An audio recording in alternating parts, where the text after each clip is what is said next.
Vale. Bueno, pues muchas gracias por venir y buenas tardes a todos, por haber venido a pasar la tarde con Juana I de Castilla. Estamos en el sitio ideal, ¿no? Porque ahí está la Casa de Cisneros, aquí está la Torre de los Lujanes, donde también dicen que estuvo Isabel la Católica y Beatriz Galindo y todo. O sea, que estamos metiditos así en la historia, nos hemos metido en el túnel del tiempo. Muchas gracias por venir otra vez de nuevo a esta historia que lamentablemente pasó Juana con un apelativo con el que nosotras no estamos conforme, y por eso queremos un poquito hacer una semblanza revisando esa vida que tuvo, que parece una serie de televisión, pero que desgraciadamente fue real, donde hubo amor, celos, traiciones y mucha pena por parte de lo que tuvo que vivir Juana. Entonces, sin más dilación, vamos a empezar y de nuevo, gracias por estar aquí.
Años y estaba embarazada de la futura reina de Portugal, Catalina de Austria, cuando su marido, Felipe de Habsburgo, murió en la Casa del Cordón, en Burgos.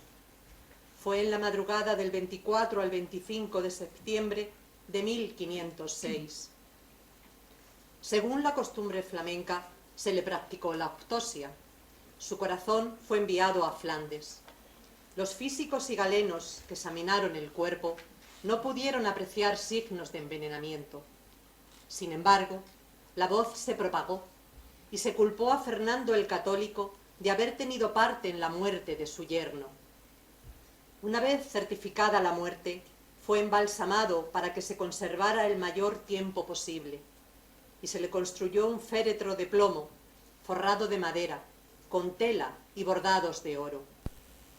Los restos de Felipe el Hermoso se trasladaron hasta la Cartuja de Miraflores, en las inmediaciones de la capital burgalesa, hasta donde Juana se trasladó en varias ocasiones. Pero al inicio de las Navidades de 1506, Juana I decidió cumplir con las últimas voluntades de su marido, expreso en su testamento. Pedro Mártir de Anglería, el cronista de la reina Isabel, escribió: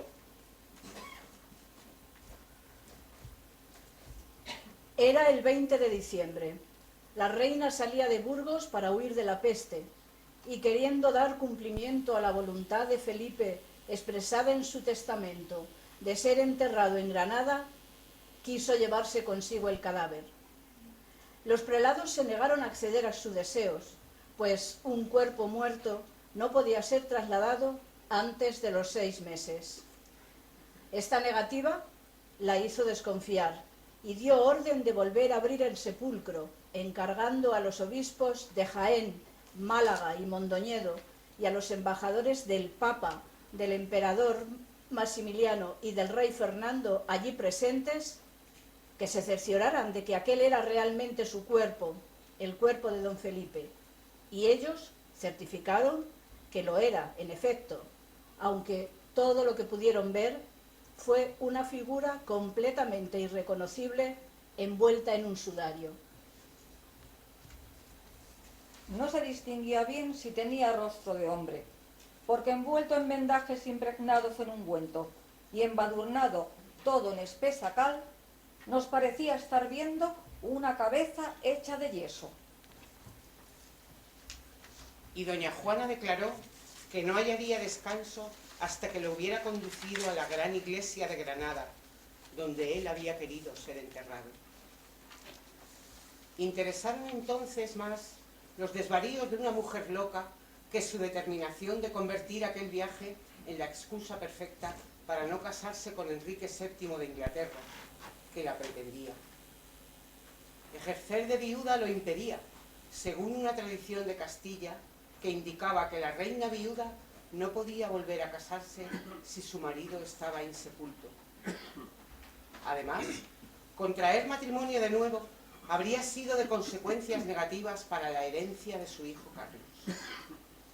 La reina de Castilla inició así un peregrinaje con el féretro de su esposo, que duraría 3 años, de 1506 a 1509.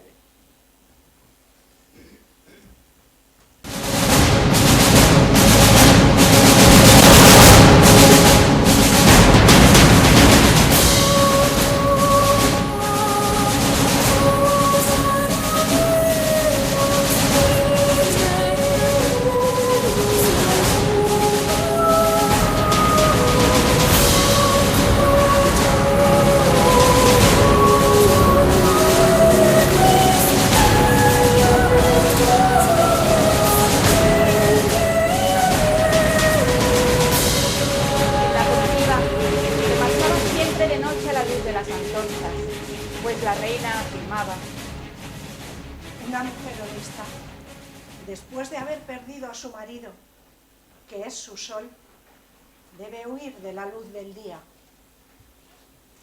Iba acompañada de 4 obispos y muchos clérigos y monjes de diferentes órdenes. Todos los días, cuando el cortejo fúnebre hacía alto, repetía la reina sus dolorosos rituales. Abría el féretro, descubría los pies del cadáver y permanecía largo rato abrazada a sus rodillas, besándolas con los mismos extremos de cariño que si estuviera en vida. Doña Juana seguía amando a su marido aún después de muerto, como la primera vez que lo vio.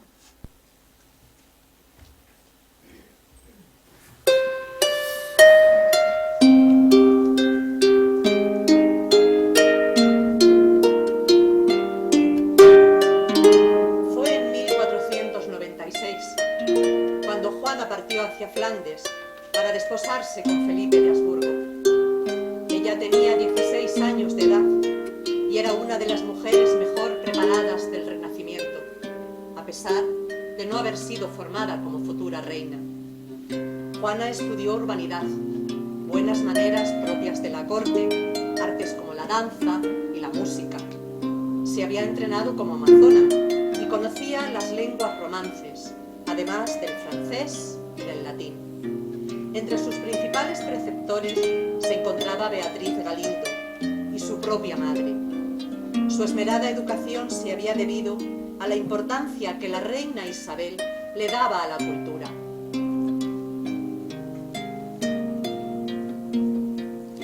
Zarpó de Laredo el 22 de agosto de 1496 y cuando Juana, por fin llegó a las tierras del norte el 18 de octubre, después de un viaje bastante accidentado, no fue recibida por su prometido, pues los consejeros del emperador Maximiliano, padre de Felipe, se oponían a esta unión y pretendieron hasta el último momento impedirla.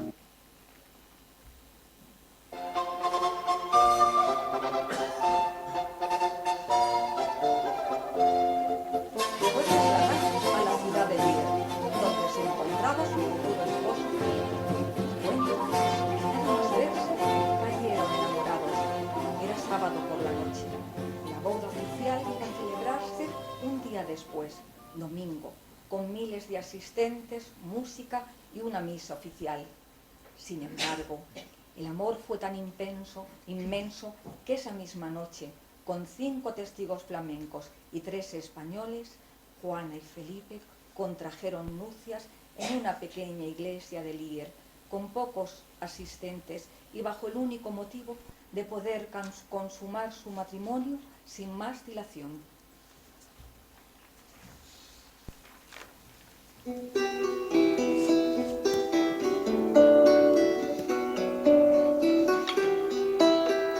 Pero Felipe pronto perdió el interés en la relación. Sus continuas ausencias y constantes infidelidades influyeron en el comportamiento de Juana, que además se encontraba en una corte extranjera donde, más que bien recibida y acogida, se sentía sola, lo que aumentaba en ella la nostalgia y la tristeza. Los primeros años de su matrimonio en Flandes fueron una sucesión de disgustos a causa de los celos.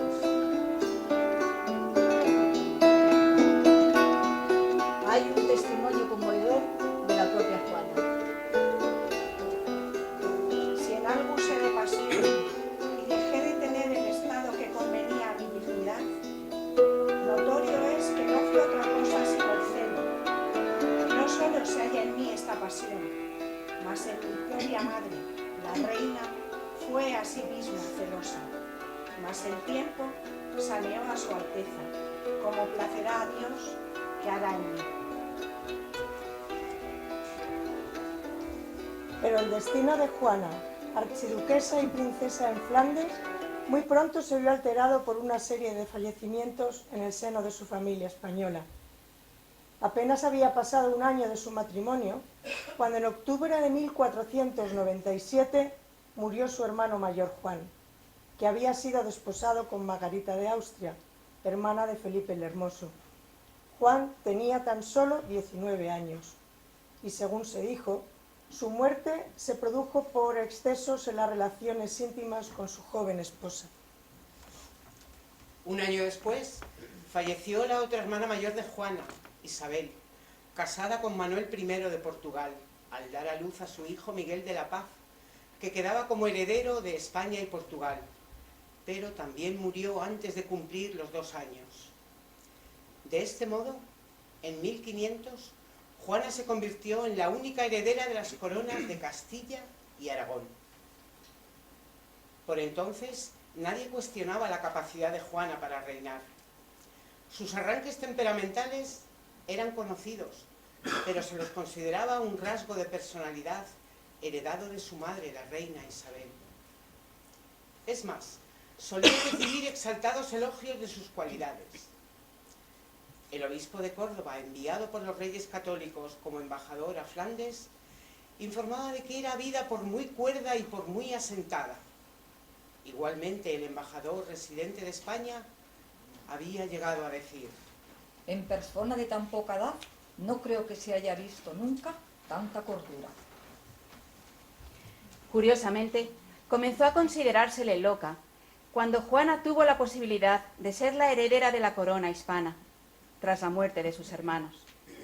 La reina Isabel nombró en su testamento como heredera de Castilla y León a su hija Juana, haciendo constar que en caso de incapacidad o ausencia, la administración o regencia pasara a manos de su esposo, Fernando el Católico, hasta la mayoría de edad de su nieto Carlos I. La intención de Isabel era que Juana la sucediese en Castilla como reina propietaria, con o sin el apoyo del archiduque Felipe.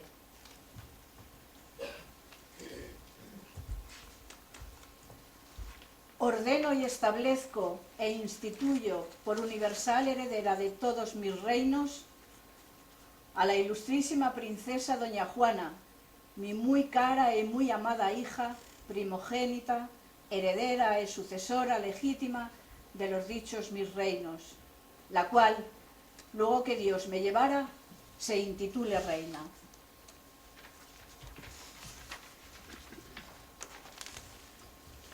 Lo que no podía imaginar de antemano la reina Isabel era si Felipe y Fernando el Católico, que legalmente era solo rey de Aragón, aceptarían tal resolución.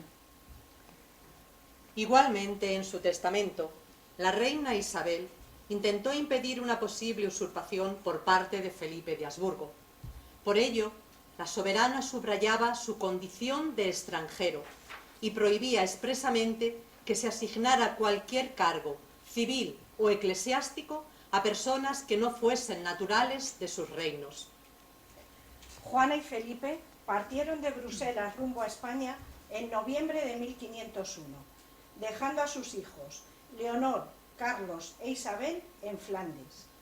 En su viaje por tierra hubieron de parar en una ciudad francesa, donde fueron recibidos por el rey Luis XII de Francia, quien al ver a Felipe exclamó: «He aquí un hermoso príncipe». Desde entonces, el esposo de Juana pasó a la historia como Felipe el Hermoso. Tardaron 6 meses en llegar a Toledo.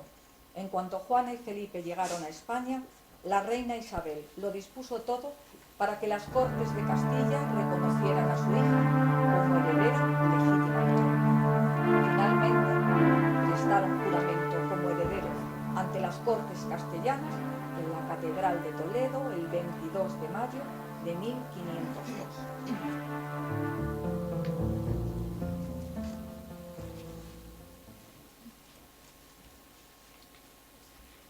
Pero el archiduque Felipe, sintiéndose relegado en su rango de consorte, abandonó España 6 meses más tarde, dejando a Juana nuevamente embarazada, esta vez de su 4.º hijo. El ferviente deseo de Juana por reunirse con su esposo chocaba con las intenciones de su madre de que aprendiera a gobernar. El 10 de marzo de 1503, en la ciudad de Alcalá de Henares, Juana dio a luz un hijo al que llamó Fernando, en honor a su padre, Fernando el Católico. Tras el parto, con sus 3 hijos mayores y su esposo en Bruselas, Juana volvió a pedir a la reina autorización para regresar a Flandes, pero su madre se opuso. La guerra con Francia convertía en muy peligroso el camino por tierra. Ante la insistencia de Juana, Isabel ordenó que se la recluyera en el castillo de la Mota. Según el relato de la propia Isabel, su hija Juana estuvo en el recinto exterior del castillo, descalza y sin ropa de abrigo, hasta las 2 de la madrugada de una de las noches más frías del año.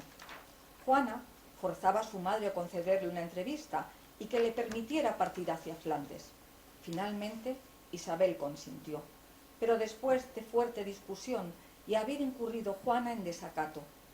Estos enfrentamientos entre madre e hija tuvieron un grave efecto en la salud de ambas mujeres.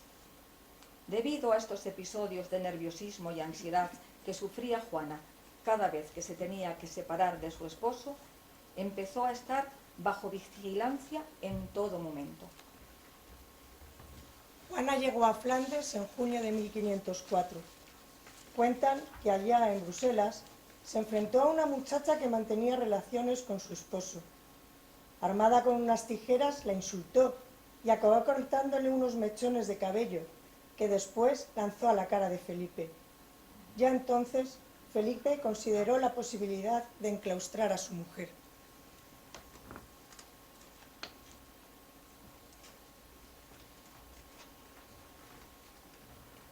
Loca. Loca. Si fuera verdad. ¿Y por qué no? Los médicos lo aseguran. Cuanto me rodean, así lo creen. Entonces, todo sería obra de mi locura y no de la perfidia de un esposo adorado. Eso debe de ser. Felipe me ama. Yo no he visto carta ninguna. Esa mujer es Beatriz, deuda de don Juan Manuel. ¿Cómo he podido creer tales disparates? Decídmelo vosotros, señores. Decídmelo vosotras, señoras. Vos, capitán. Dímelo tú, esposo mío. ¿Es cierto que estoy loca? Cierto es. Nadie lo dude. ¡Qué felicidad, Dios eterno! ¡Qué felicidad!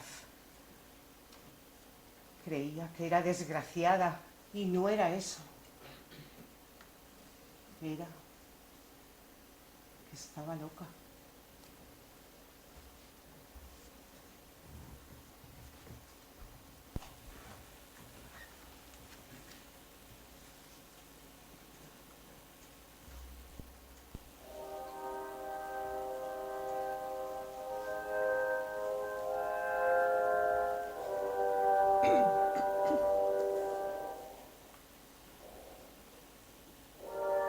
La reina Isabel falleció a finales de ese mismo año, 1504. Y es a partir de entonces cuando empiezan los problemas en cuanto a la sucesión del trono de Castilla. Juana y Felipe seguían en Flandes y Fernando ejercía de regente. Pero los temores que ya se habían manifestado en vida de Isabel la Católica comenzaron a hacerse realidad. Felipe, estando aún en Flandes, quiso asegurarse el apoyo de los sectores más influyentes de Castilla, enfrentándose así a su suegro, el rey Fernando el Católico, que por su parte intentaba escudarse en la incapacidad de su hija para negarle el derecho a gobernar y mantenerse él en el poder. La rivalidad llegó a tal extremo que en 1505 Fernando el Católico se casó con la sobrina del rey de Francia, Germana de Foix, buscando tener un hijo varón, quien hubiese heredado la corona de Aragón y sus dominios italianos, separándolos así de Castilla y Flandes. Así las cosas, en enero de 1506, los flamantes reyes de España embarcaron en Flandes rumbo a la península, viaje enormemente accidentado que casi les costó la vida. Felipe consiguió el apoyo de la mayoría de la nobleza castellana, por lo que Fernando tuvo que firmar la Concordia de Villafácila en Zamora y retirarse a Aragón con una serie de compensaciones económicas.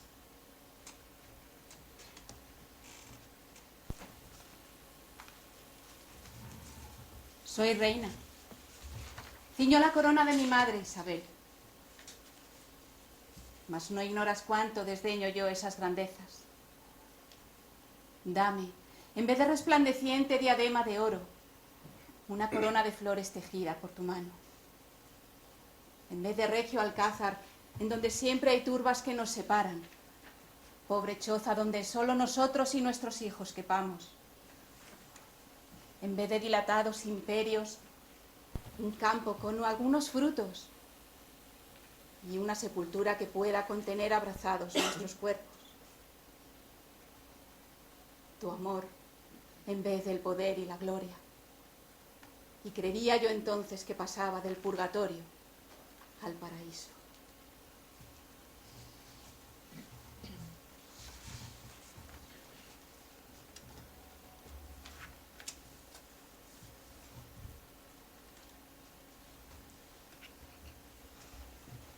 Pero el nuevo rey Felipe enseguida dejó ver que no iba a ser un mero rey consorte, sino que ejercería un mando personal. Quiso que Juana fuese recluida y apartada completamente del gobierno, y para ello contaba por un lado con sus consejeros castellanos que le habían servido en Flandes más algunos de los aristócratas locales, que se habían pasado a su bando junto a un grupo de notables flamencos venidos por el nuevo rey, los cuales se lanzaron a acumular mercedes y rentas. En la Concordia de Villafáfila hubo algunas cláusulas secretas, verbales, que no se quisieron hacer públicas para evitar problemas con los súbditos. Jerónimo Zurita, cronista de la época, narra los hechos. Hubo otra cosa en esta concordia tan a propósito del rey don Felipe. Esto fue la firma de una cláusula secreta en la que se declaraba la incapacidad de la reina doña Juana para reinar, por lo que quedaba inhabilitada para el gobierno de Castilla perpetuamente. A muchos de los que conocieron esta cláusula en el bando de Felipe disgustó grandemente. Felipe fue proclamado rey de Castilla en las Cortes de Valladolid con el nombre de Felipe I el 12 de junio de 1506.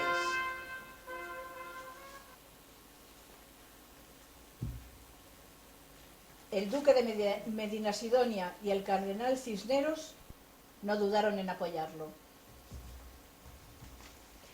El 7 de septiembre, el matrimonio llega a Burgos.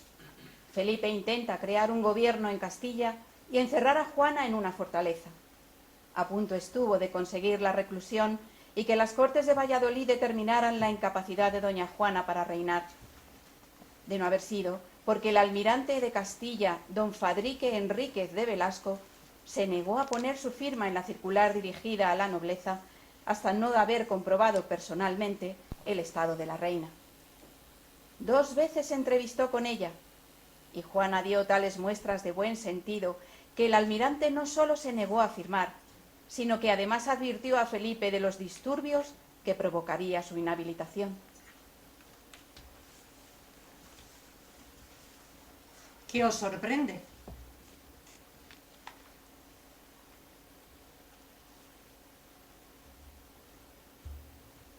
No contabais con mi presencia. Sé que estáis tratando de graves negocios. Se trata de recluirme en una fortaleza por el resto de mi vida.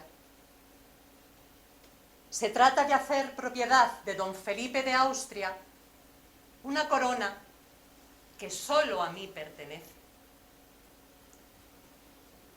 Se trata de Castilla. Se trata de mí.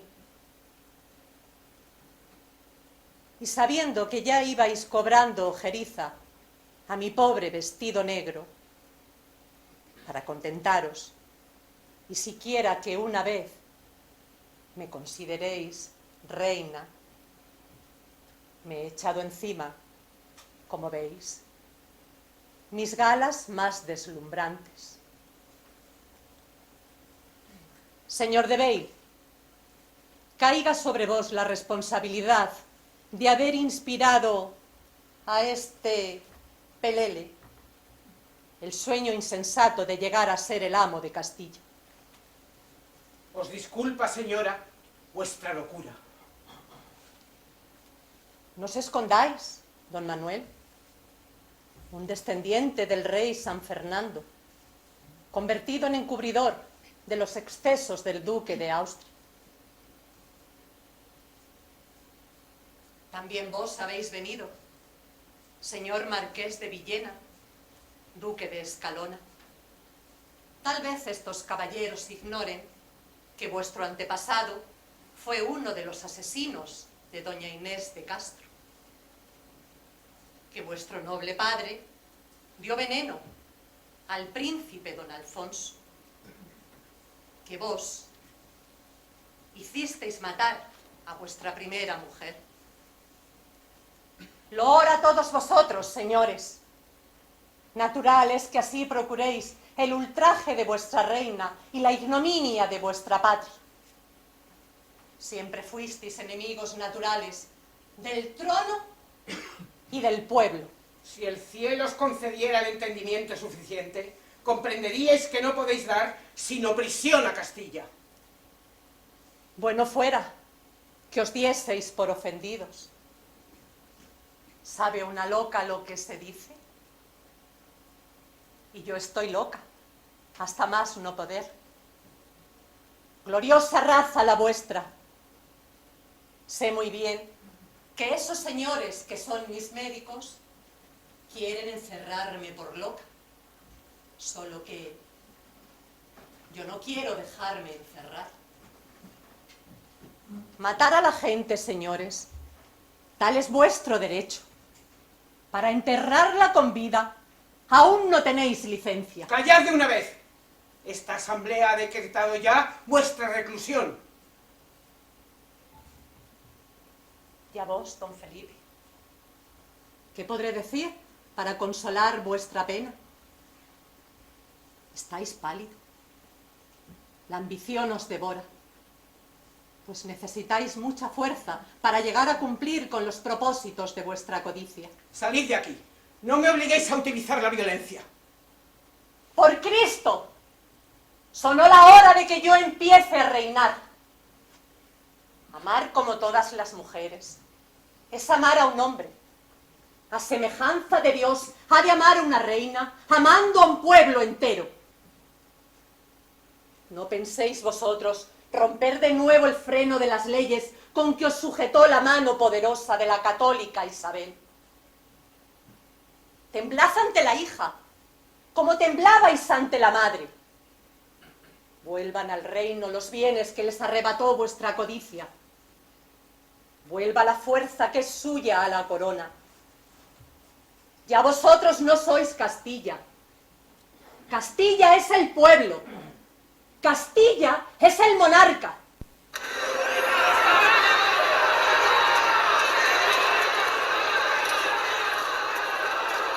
Oíd cómo el pueblo aclama a su reina. Abrid las puertas. ¡Que entren!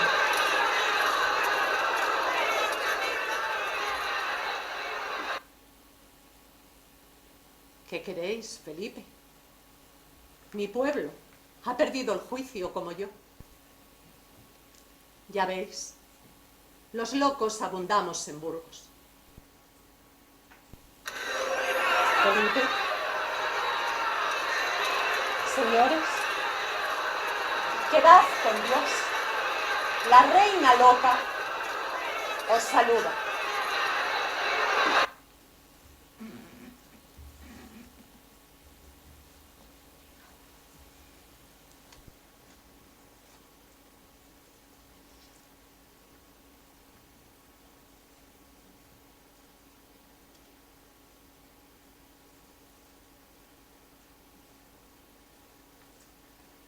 La lucidez de Juana quedó demostrada infinidad de veces en lo acertado de sus decisiones políticas, las pérdidas de control no tanto. Su marido, su padre, su hijo Carlos, el cardenal Cisneros, todos influyeron para que doña Juana diera el argumento demente que todos buscaban. El gobierno de Felipe I como rey de Castilla fue muy breve. Duró solo hasta el 25 de septiembre de 1506, fecha de su muerte, como ya hemos relatado. El traslado de los fallecidos para su entierro definitivo no era inusual y de hecho también se trasladó el cuerpo de la reina Isabel tras su fallecimiento en Medina del Campo el 26 de noviembre de 1504. La reina Isabel, en su testamento, explica todos los pasos que quería se siguieran en lo que a celebraciones fúnebres se refiere, pero no todo se ejecutó tal como ella dispuso. Quiero y mando que si falleciera fuera de la ciudad de Granada, que sin tardanza lleven mi cuerpo entero como estuviera a la ciudad de Granada, y que mi cuerpo sea sepultado en el monasterio de San Francisco, que está en la Alhambra de dicha ciudad, rodeada de religiosos y religiosas de la dicha orden, vestida con el hábito del bienaventurado pobre de Jesucristo San Francisco, en una sepultura baja sin adornos, salvo una losa baja en el suelo, llana, con sus letras esculpidas en ella. Y quiero y mando que las exequias sean sencillas, y lo que se hubiese gastado en unas grandes exequias se destine a vestir pobres, y la cera que hubiese ardido en demasía se envíe a aquellas iglesias pobres que consideren mis albaceas para que arda ante el sacramento. Su cuerpo permaneció expuesto durante una jornada en el Palacio Real de Medina del Campo y al día siguiente se emprendió la travesía hasta Granada.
También manifestaba su dolor y duelo.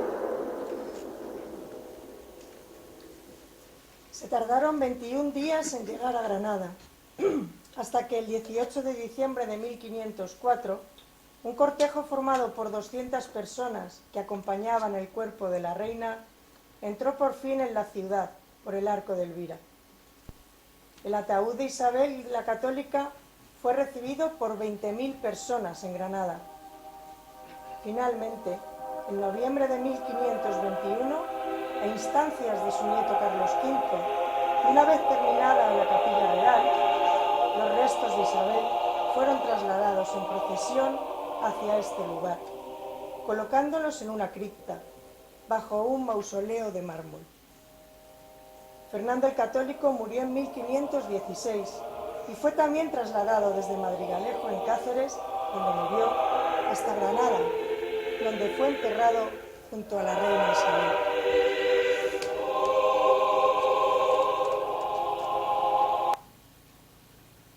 Sin embargo, solo el traslado de Felipe el Hermoso fue calificado de locura.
Juana dio a luz a la última de sus hijas.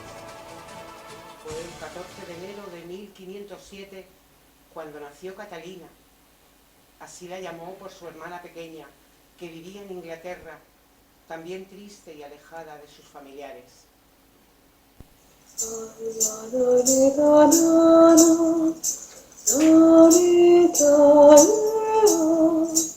Mi niño tiene sueño, bendito sea.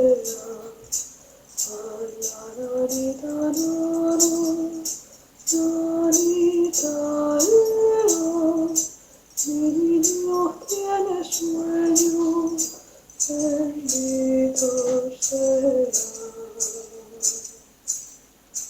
La reina Juana y su numeroso séquito permanecieron en esta villa hasta el mes de abril. La peste les obligó a seguir camino. Abandonan Torquemada y se instalan en Hornillos de Cerrato, a solo 6 kilómetros. La intención era hospedarse en un convento, pero resulta ser una comunidad de monjas y la reina renuncia a su hospitalidad. La versión más extendida cuenta que Juana temía que las religiosas se acercaran a su esposo, pero el cronista Pedro Mártir escribió: Fue la reina al templo, que pertenecía a un convento, suponiendo que era de religiosas, mas preguntó, y le fue respondido que era de monjas el convento. Esto bastó para que, sin esperar un momento, mandase doña Juana a sacar de allí el cadáver, y ni aún quiso permanecer dentro del pueblo. En el campo, sufriendo el hielo y el irresistible frío, tuvieron que pasar la noche. La explicación más lógica indica que lo juicioso desaconsejaba que su escolta, formada por numerosos soldados, pernoctara en un convento de monjas, muchas de ellas jóvenes novicias.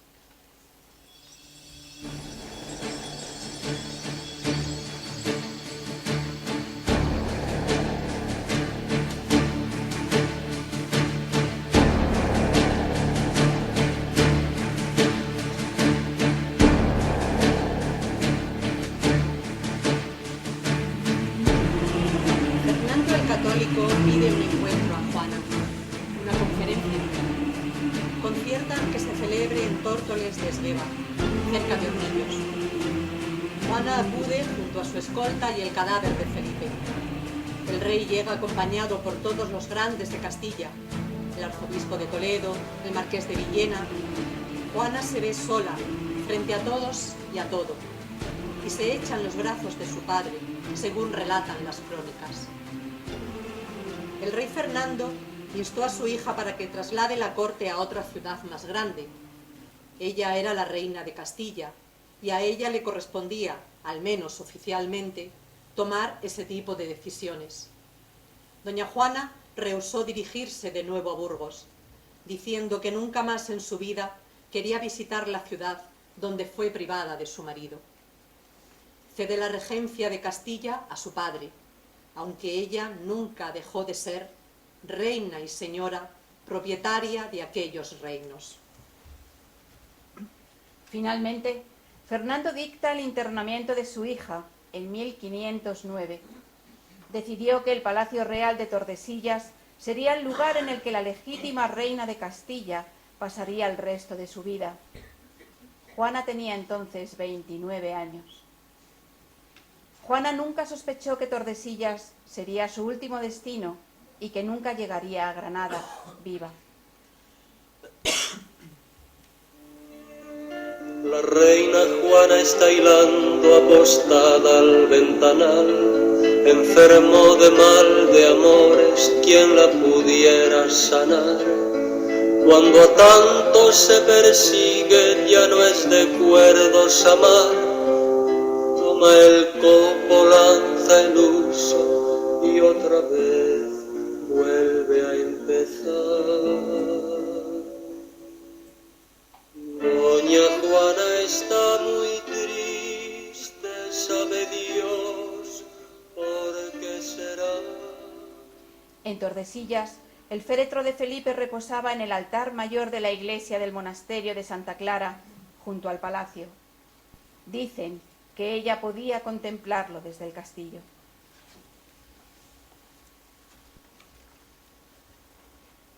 Hasta 1524, la soberana de Castilla y Aragón estuvo acompañada por su hija Catalina. Fue su compañera de cautiverio.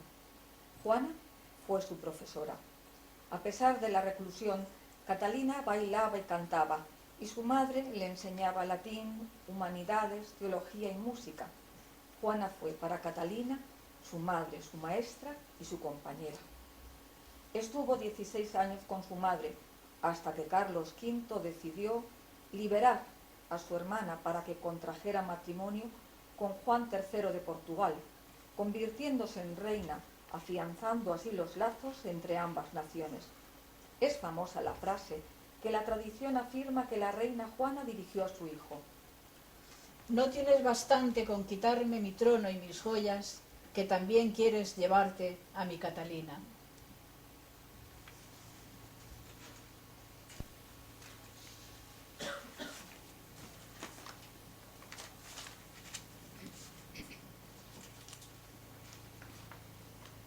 Sabe Dios por qué será.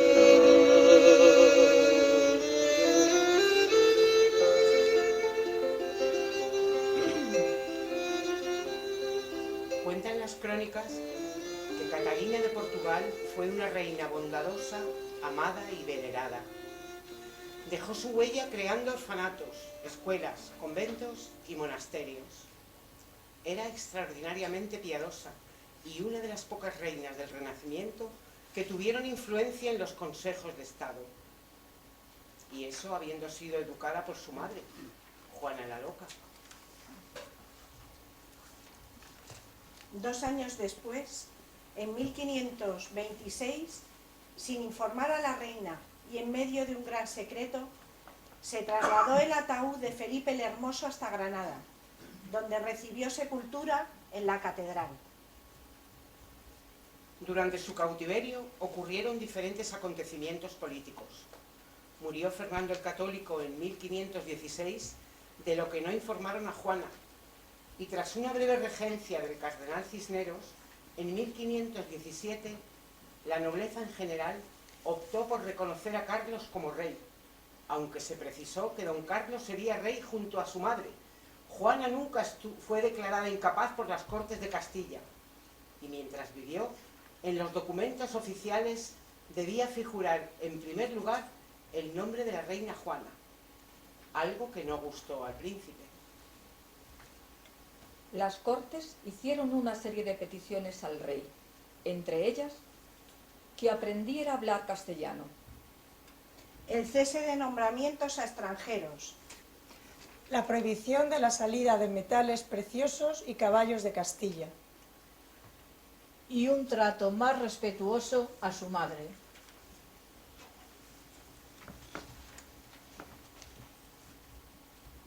El más importante de los acontecimientos ocurridos en este tiempo sería el levantamiento de los comuneros de Castilla contra el joven rey Carlos en 1520. Las tropas comuneras entraron el 29 de agosto en Tordesillas y visitaron a la reina en septiembre de ese mismo año, conducidos por los 3 jefes militares, Juan de Padilla, Juan Bravo y Francisco Maldonado. Su objetivo era la liberación de doña Juana y demostrar así a las gentes que no estaba loca y que todo había sido una maniobra para apartarla del poder. Le pidieron a la reina que encabezara la revuelta, pero ella se negó. Nunca quiso firmar ningún documento en contra de su hijo y cuando éste venció tampoco quiso hacerlo contra los comuneros.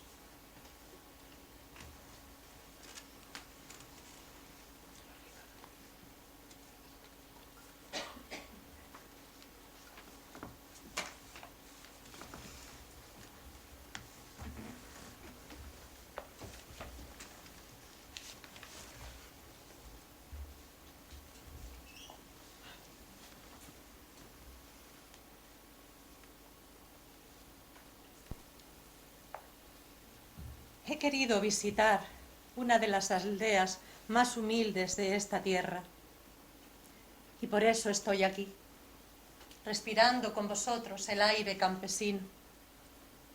No soy la primera castellana, ni tampoco la última. Vosotros y yo somos lo mismo. No habléis a la reina de cosas tristes, que su Alteza ha venido aquí a esparcir su ánimo, no a entristecerse.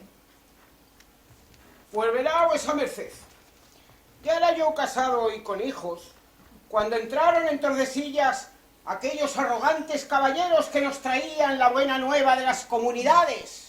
Como vuelan las campanas, ya al entrar los comuneros, y al entrar los comuneros, como vuelan las campanas. campanas. Les vi llegar ante nuestra reina, que está presente, ofreciendo devolverle el gobierno de aquestos reinos. Traían aparejada la Constitución, hecha en Ávila para los reinos de Castilla, y tropa muy aguerrida, alzada en Toledo, Segovia, Salamanca y Zamora. Cerca de aquí empeñaron batallas y más batallas, pero...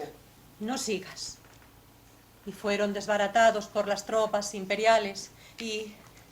A las puertas de Villalar vi entrar a Padilla, Bravo y Maldonado. Iban maniatados. Y a la mañana siguiente, por mano del verdugo, perecieron. Ay, me ha recordado un día de los más tristes de mi vida en este cautiverio. Adelántate, Pocamisa, y cuéntale a la reina las apreturas que pasamos para malvivir en estos secanales. Señora, si me dais audiencia... ¿Y por qué te llaman a ti Pocamisa? Porque nunca puedo irla de cabo a rabo, ni aun agora que estamos en Semana Santa. ¿Estamos en Semana Santa? Sí, señora, salimos el Jueves Santo. Ah, no había caído en ello. Sigue, sigue, Pocamisa. Soy viuda, con 6 criaturas. 2 mellizos a los que crié a mis pechos con ayuda de Dios nuestro Señor. Vuelgo decir a vuesa majestad el sinfín de mis trabajos.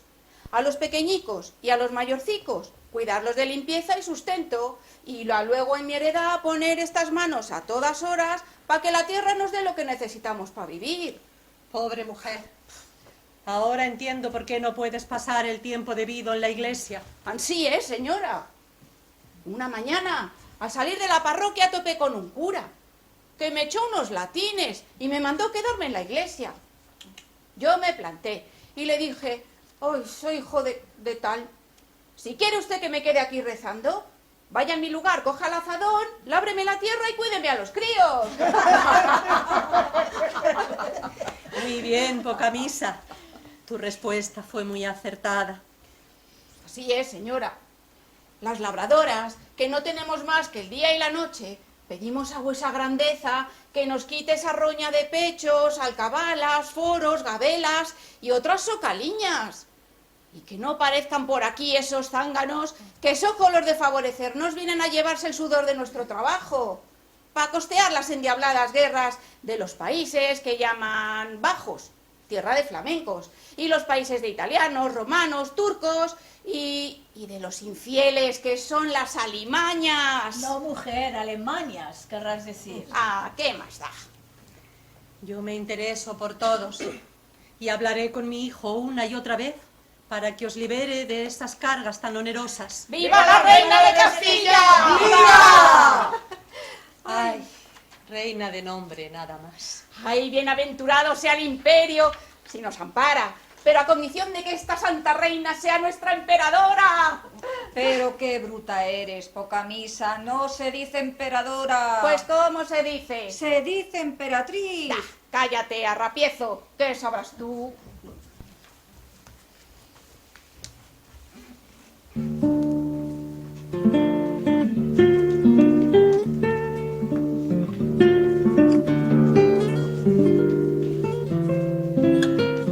En los últimos años, Juana sufrió un gran deterioro físico. Igualmente, surgieron críticas sobre su religiosidad. Por ello, su nieto Felipe II, que en 1543 había sido nombrado por su padre Carlos V gobernador de España, pidió a Francisco de Borja que la visitara y averiguara qué había de cierto en todo ello. Después de hablar con ella, el jesuita aseguró que las acusaciones carecían de fundamento y que, dado su estado, quizá la reina no había sido tratada adecuadamente. Según algunos autores, Juana y su hija fueron ninguneadas y maltratadas física y psicológicamente por sus carceleros, especialmente por los marqueses de Denia, Bernardo de Sandoval y su esposa Francisca Enrique. El marqués cumplió su función con gran celo, como se jactaba, en una carta dirigida al emperador Carlos, escribía que, aunque doña Juana se lamentaba constantemente diciendo que la tenía encerrada como presa y que quería ver a los grandes, porque se quiere quejar de cómo la tiene, el rey debía estar tranquilo, porque él controlaba la situación y sabía dar largas a esas peticiones. Denia restringía las visitas, llegando incluso a castigarla sin luz natural y solo alumbrada por una vela, y retirándole papel y tinta para escribir en castigo a su comportamiento difícil.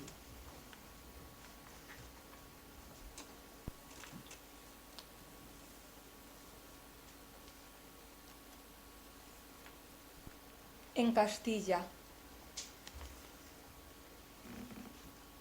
Entiérrame en Castilla, Carlos, hijo mío. Largo tiempo has estado ausente de tu pobre madre, ausente cuando murió mi padre el rey católico, ausente cuando me visitaron aquí los comuneros y ausente cuando mi pobre Catalina fue enviada a Portugal. Sola, triste y desolada, permanecí años y años cuando tú vencías. Sola y triste, permanecí en Tordesillas cuando tú conquistabas.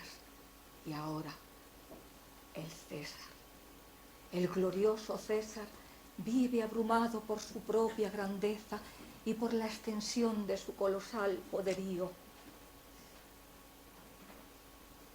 Hijo de mi alma, triste y olvidada, he permanecido en este pobre solar de Castilla, donde quiero morir. Mi último pensamiento es para decirte que, abrumado de tanta grandeza, abdicarás en mi nieto y hallarás el reposo en la soledad de un monasterio. Vete, vete pronto. El gran Carlos V hallará en el claustro la paz que anhela. La paz que anhela. La paz que anhela. Mi voz se apaga ya.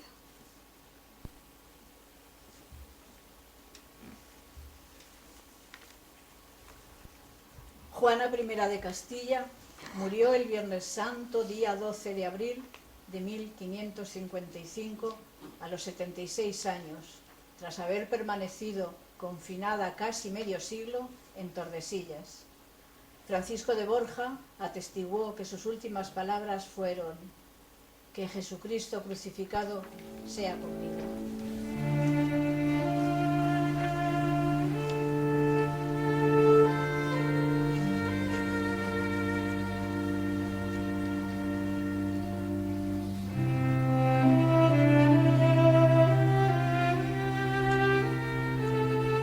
El romanticismo nos ha legado una imagen de reina enloquecida por el amor.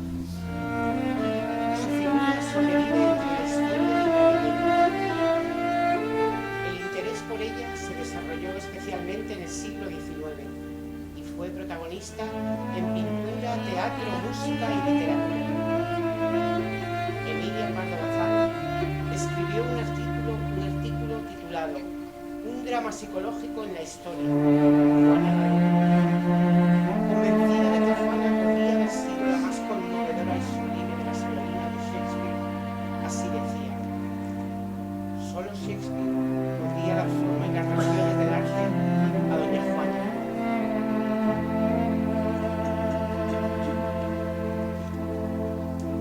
Pero Juana fue más que una reina, más que una leyenda.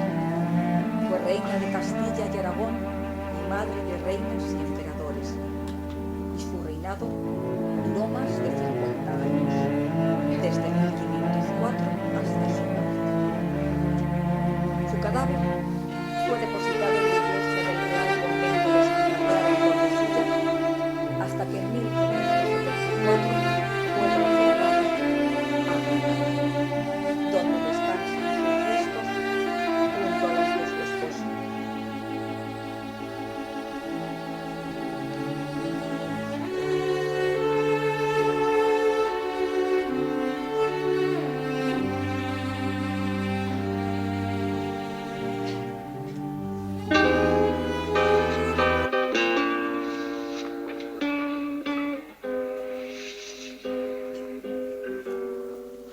princesa enamorada, sin ser correspondida. Clavel rojo en un valle profundo y desolado. La tumba que te guarda rezuma tu tristeza a través de los ojos que ha abierto sobre el mármol. Soñabas que tu amor fuera como el infante que te sigue sumiso, recogiendo tu manto, y en vez de flores, versos y collares de perlas, te dio la muerte rosas marchitas en un ramo. Y tu grito estremece los cimientos de Burgos y oprime la salmodia del coro cartujano y choca con los ecos de las lentas campanas, perdiéndose en la sombra, tembloroso y rasgado. Tenías la pasión que da el cielo de España, la pasión del puñal, de la ojera y el llanto. Oh princesa divina de crepúsculo rojo, con la rueca de hierro y de acero lo hilado. Tienes los ojos abiertos a la luz, o se enredan serpientes a tus senos exhaustos. ¿Dónde fueron los besos lanzados a los vientos? ¿Dónde fue la tristeza de tu amor desgraciado? En el cofre de plomo, dentro de tu esqueleto, tendrás el corazón partido en 1000 pedazos. Granada, Granada era tu lecho de muerte, doña Juana, los cipreses tus cirios, la sierra tu retablo. Un retablo de nieve que mitigue tus ansias, con el agua que pasa junto a ti, la declaro. Princesa enamorada y mal correspondida, clavel rojo en un valle profundo y desolado. La tumba que te guarda rezuma tu tristeza a través de los ojos que ha abierto el cielo.